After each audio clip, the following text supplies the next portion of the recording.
Kasking ada mengeluarkan reel BC ataupun reel bed casting yang terbaru, Kasking Spartacus 3. Ini dia Kasking Spartacus 3, memang cantik. Kombinasi warna yang cantik, warna blue black ataupun biru hitam macam ni. Memang cantik. Lagi satu model ni ada drag clicker. Dia punya bunyi drag clicker memang syahdu. Dan dia punya star drag pun ada clicker. Dan juga untuk bahagian tension knob pun ada clicker.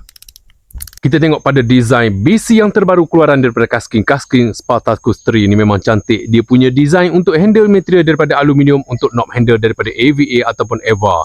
Ada logo ataupun chop daripada Kasking. Untuk dia punya ratio 7.2 nisbah 1 untuk gear ratio. Untuk maximum drag dia 7 kg maximum drag. Jadi memang sangat sesuai siapa-siapa nak mencari reel BC, nak casting haruan, casting toman, casting sebarau, casting siakap dan sebagainya, memang sangat sesuai. Untuk reel BC ni memang susah nak bihun, dia pakai dual braking dekat situ. Untuk adjust braking di bahagian sini, korang boleh adjust lah untuk braking dia. Jadi kalau kita tengok, memang design yang cantik daripada Kasking Spartacus 3. Kalau korang nak tu boleh dapatkan segera, harga dia mampu milik sahaja.